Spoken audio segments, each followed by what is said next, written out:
Okay, let's unpack this. For the last few years, the entire tech industry, and frankly, all of us listening, we've been obsessed with one thing when it comes to AI: The models. the models. The raw size and power of these foundational large language models. Bigger Mhm. models, more parameters, better performance. That's been the story. Always. But today, we are diving deep into a new piece of open-sourced research, the Confucius Code Agent, or CCA, and this comes from Meta and Harvard researchers. And what they're suggesting is, well, it's a pretty fundamental change in how we should think about success. It really is. Here's the central, surprising insight from their work, and it's a big one. We are officially shifting the conversation away from just the sheer size of the LLM Right. to focusing on the quality, the intelligence, the complexity of the scaffold, the agent architecture built around it.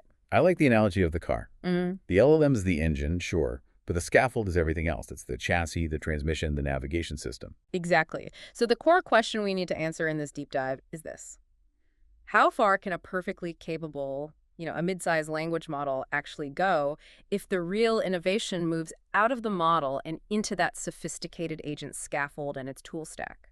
And what's so fascinating here is just the ambition behind this Confucius Code Agent. I mean, this isn't another project to write a simple, isolated Python function. No. This agent is built for industrial scale, for Hmm. huge software repositories, and it's designed to sustain these really long-running development sessions. And evaluated on real GitHub projects. Exclusively. When we say real GitHub projects, we mean complex, high-stakes benchmarks. Things like SWE Bench Pro and SWE Bench Verified. So these aren't synthetic tests at all. Not at all. They require the agent to debug, to modify, to integrate code across these huge repositories until all the existing tests pass. It's the difference between, say, writing an essay and actually publishing and defending a master's thesis. That's a great way to put it. So our mission today is to really break down the Confucius SDK, the platform this agent is built on, and understand the specific mechanisms within that scaffolding that make this leap in performance possible. Because if the future of AI software engineering is in the architecture, we need to know what that architecture looks like. And that architecture is precisely where they planted their flag. That researchers basically said that scaffolding is not a minor detail, it's a primary design problem. It is the problem. Mm. The Confucius SDK treats the agent architecture as the main source of intelligence, not just some thin wrapper you put around a massive model. So where do they start? Well, they started by organizing the whole SDK around three distinct axes, because they realized the agent has multiple stakeholders. Okay. It needs to serve the LLM itself, the human engineers who are monitoring it, and, the developers who are constantly trying to improve the agent. So what's the first axis? First, you have the agent experience. Yeah.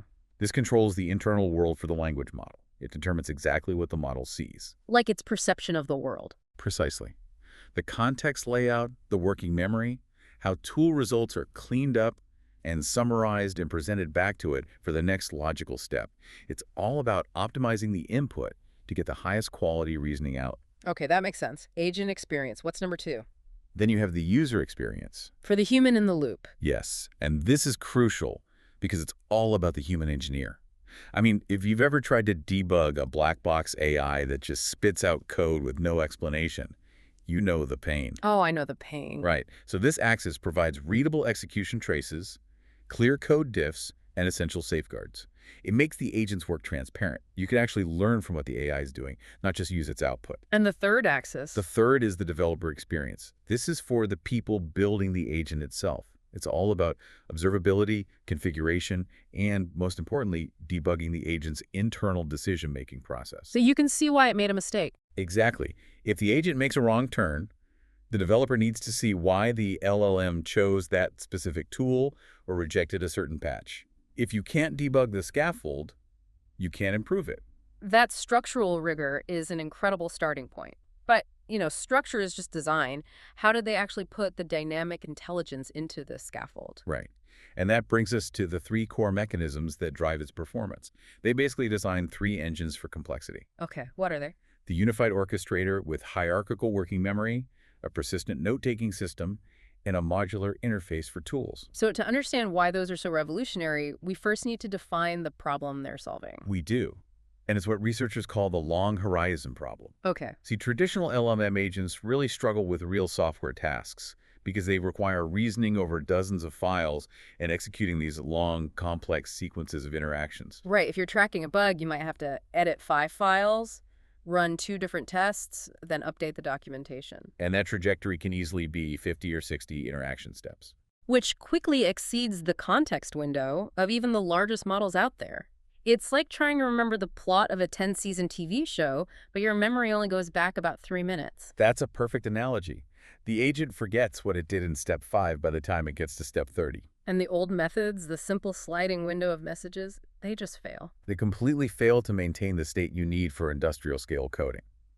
And this is where mechanism number 1, the orchestrator, steps in to solve that context crisis with its hierarchical working memory. I love this concept. Instead of one long, endless tape of text, the orchestrator acts like a historian. A historian, that's good. It partitions the entire task into these logical, smaller scopes. You could call them phase 1, initial diagnosis, phase 2, patch application, and phase 3, testing.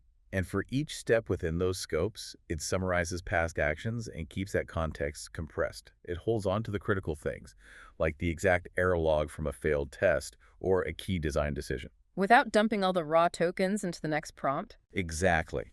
The key takeaway is that effective long-running coding agents need an explicit organizational memory architecture, not just a bigger text buffer. Okay, but hold on. If they are partitioning and summarizing, aren't they just throwing away detail? How do you make sure that compression doesn't lose the critical information? That is a probing and very necessary question. Because the LLM itself is doing the summarizing, right? It could hallucinate the summary. It could. And that is where their second mechanism, persistent note-taking, comes in.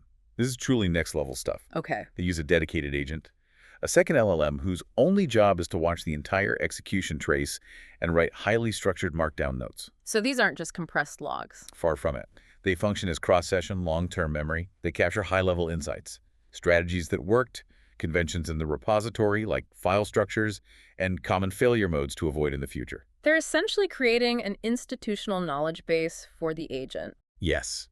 If the agent fails on one issue because it misunderstood some documentation, that note gets stored, and that knowledge is available for the next completely unrelated task. This sounds brilliant in theory, but, does it actually work? Did they test it? They did, and the results are pretty definitive. Okay, let's hear them. They ran the CCA twice on 151 instances of that SWB Bench Pro benchmark, using Claude 4.5 Sonnet as a model. The first run generated the notes, building the knowledge base. And the second run read and used them. And what happened? The efficiency gains were clear. When the agent used this cross-session memory, the average number of turns it took to solve a task dropped from 64 down to 61. That's a nice improvement. And token usage, which means the cost of running the agent, also dropped significantly, from about 104,000 to 93,000 tokens. Wow, so it's cheaper and faster. And most importantly, the resolve at one score, the success rate on the very first try it, improved from 53.0 to 54.4. So this proves it's not a gimmick. It's a real knowledge transfer system that saves time and money. Okay, so if memory is one half of the story, acting on that memory is the other half. Absolutely. And that brings us to the third mechanism, the modular extension interface for tools. The agent's hands and eyes? Pretty much. The toolkit is the physical body of the agent, and the SDK exposes these essential, robust tools: file editing, shell command execution, integrated test runners, code search. And each tool isn't just a simple command. No. Each tool maintains its own state and has customized prompt wiring. It's not just telling the LLM you can edit files. It's giving it a structured, reliable, and context-aware set of hands. And what the research found, which is so crucial, is that it's not just which tools you have, but how you use them. Yes, the sophistication of the tool use is a massive performance lever. They ran an ablation study to test this on a subset of SW Bench Pro. Using the same model. The exact same model, Claude 4.5 Sonnet. A basic tool configuration got a resolve at 1 of 44.0. Okay, 44%. But then, when they upgraded the tool configuration to one with richer handling, better sequencing, smarter routing, robust recovery strategies for when a command fails, the score shot up to 51.6. A huge 7.6 percentage point leap. That tells you that tool sophistication is a major performance bottleneck. Sometimes it's even more important than the quality of the LLM's raw output. That's incredible. And this brings us to what I think is the most futuristic element of this whole paper. Oh, the meta agent. The meta agent. This is where it gets truly paradigm shifting. I mean, we're used to human engineers spending weeks manually tuning prompts and tool definitions. Tweaking things endlessly. But the meta agent, which they call the builder AI, it turns this whole process into an automated, LLM-guided optimization problem. So instead of a human architect. The meta agent is the automated architect. It takes a natural language spec, something like, I need an agent that resolves bugs in Python repos, and then it iteratively proposes configurations, suggests prompt improvements, and designs tool sets. And it doesn't just suggest them. No. It runs the candidate agent on test tasks, it inspects the metrics, and then based on that data, it edits the configuration settings itself. It's a continuous build, test, improve loop. The whole dynamic changes. We're not manually engineering the agents anymore. The agent is engineering its own optimal architecture. And critically, the Confucius Code Agent that the team evaluated and open sourced, it was produced with the help of this meta agent. Which demonstrates that this automated design leads to superior, non-human optimized results. That iterative process is the secret sauce. It really is. It pushes the boundaries far beyond what a human team could do with just manual trial and error. So let's tie all this architectural brilliance together with the ultimate proof, the benchmark results. The bottom line. You mentioned SWE Bench Pro 731 complex GitHub issues. The setup was scrupulously fair, right?